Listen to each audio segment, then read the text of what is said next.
আর হাজিরিন, সেই পূর্ণিমা চাঁদের আলোটা আমেনা হয়ে গেল। সুবহানাল্লাহ, কত ভাগ্যবতী হলো আমেনা। বিয়ের 6 মাসের মাথায় আব্দুল্লাহ মারা গেলেন।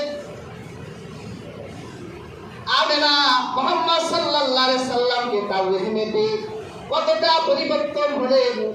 তিনি যখন মুখের থুথু ফেলতেন তখন মুখের থুথু থেকে মিশকের ঘ্রাণ বের হয়ে যেত। রাস্তা দিয়ে হাঁটলে শরীর থেকে সুগন্ধি বের হতো। আরবের মানুষের আব্দুল্লাহর কাছে, আব্দুল মুত্তালিবের কাছে বিচার দিল, আমাদের সমাজে বিধবা নারীরা সাজুকাজু করতে পারে না, সুগন্ধি ব্যবহার করতে পারে না, কিন্তু আব্দুল মুত্তালিব তোমার সন্তানহীনা পুত্রবধূ, সে এমন সুগন্ধি শরীরে মাখে, আমরা এই আরবের বুকে এত দামি সুগন্ধি কখনো লাগাইতে পারি না, আর এইরকম সুগন্ধি আমরা কোনোদিন অনুভব করি নাই। তোমার পুত্রবধূকে বলে দিবে সে যেন এত সুন্দর সুগন্ধি না মাখে, কারণ বিধবা নারী সে সুগন্ধি ব্যবহার করতে পারে না, সে সাজুকাজু করতে পারে না। আব্দুল মুত্তালিব বললেন, এরপর এক রাতে আমি আমেনাকে আমার ঘরে ডাকলাম, তারপর বললাম, মা, তোমার স্বামী তো ইন্তেকাল করেছে, হ্যাঁ, তাহলে তুমি কেন আতর মাখো, সুগন্ধি লাগাও? তখন আমেনা বলল, বাবা, আমাদের সুগন্ধি কে কিনে দিবেন?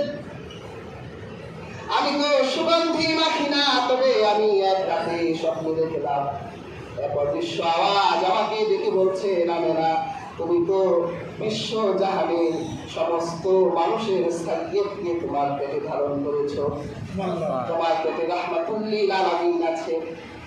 আমি আমার মনে হয় সন্তানের কারণে আমার শরীর থেকে সুগন্ধি বের হয়। শুধু তাই নয় বাবা, আমি যখন রাস্তা দিয়ে হেঁটে যাই, আমি দেখি আকাশের গাছগুলো আমার দিকে ঝুঁকে পড়ে আর সালাম দেয়। আসলে আমেনাকে সালাম দেয় না, অন্য কাউকে, রাহমাতুল লিল আলামিনকে সালাম দেয়।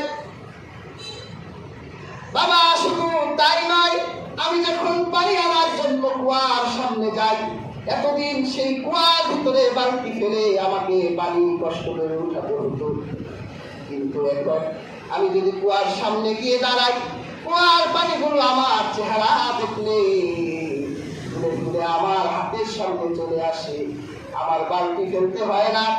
আমি শুধু কুয়ার সামনে আমার বালতি পড়লে আমার বালতির ভিতরে এমনি পানি এসে যায়। আমার বান্ধবীরা বলে, তুমি এখন যেও না আমেনা, তুমি চলে গেলে কুয়ার পানিগুলো নিচে নেমে যায়, তুমি দাঁড়িয়ে থাকো। আমেনা এত আজিমুশ শান মর্যাদা পেয়েছে একমাত্র রাহমাতুল লিল আলামিনের কারণে।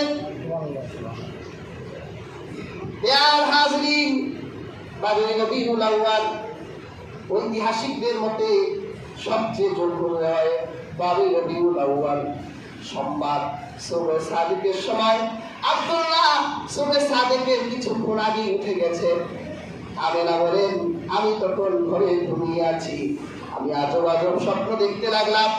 আমার ঘরে আমার দাসী ছিল, তখন আজিব আজিব স্বপ্ন দেখতে লাগলাম। আমি স্বপ্নে দেখলাম খেজুর গাছের মতো লম্বা লম্বা কয়েকজন নারী আমার ঘরে। আমার কাছে মনে হলো আব্দে মানাফের কন্যারা আমার ঘরে ঢুকেছে। আমি দেখতে পেলাম আমার শরীর থেকে একটা নূর বের হলো, সেই নূরের আলো সিরিয়ার রাজ প্রাসাদকে আলোকিত করে দিল। আমি দেখলাম সেই সিরিয়ার উটগুলোর ঘোড়াগুলোর তাদের এই গণ্ড দেশ পর্যন্ত আমি দেখতে পেলাম, আর আমার শরীর থেকে এই নূরটা যখন বের হলো, ইয়ার হাজিরিন, এই নূর হলো নূরে মুহাম্মাদি। জিসমানি ভাবে আল্লাহর হাবিব আমেনার শরীর থেকে সিজদারত অবস্থায় সুবহে সাদিকের সময় আমার আল্লাহর পুরো কায়নাতের সমস্ত সৃষ্টিকে ধ্বংস করে দুনিয়ায় চলে আসে। দেখ আমিনা মায়ের কোলে দোলে শিশু, ইসলাম দোলে কচি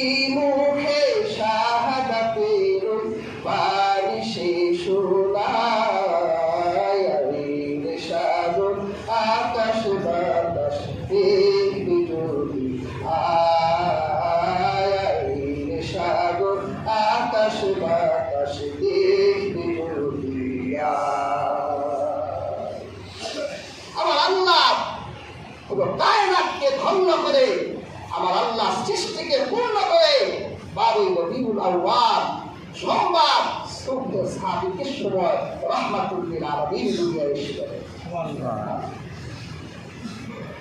আমিনার দাসী দৌড়ে গেলেন আব্দুল মুত্তালিবের কাছে, তাড়াতাড়ি ঘরে আসুন, আপনার নাতি হয়েছে।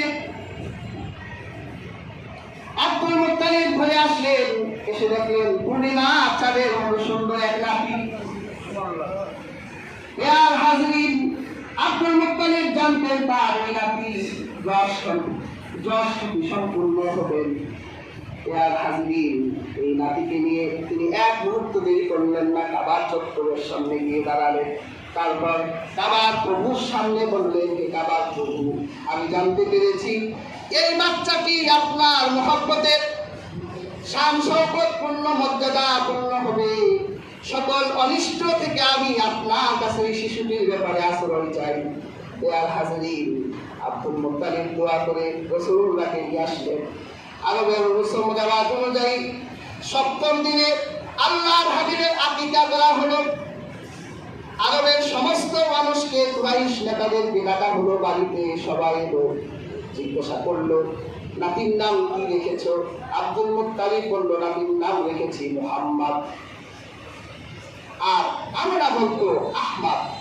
কোরআনে আল্লাহ মুহাম্মদ বলেছে, আহমদও বলেছে।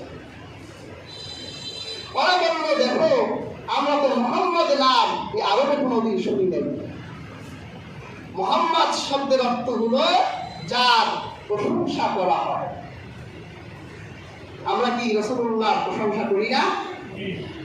নামাজে করি, আজানে করি, যেখানে আল্লাহর নাম সেখানে আমরা রাসূলুল্লাহর নাম বলি।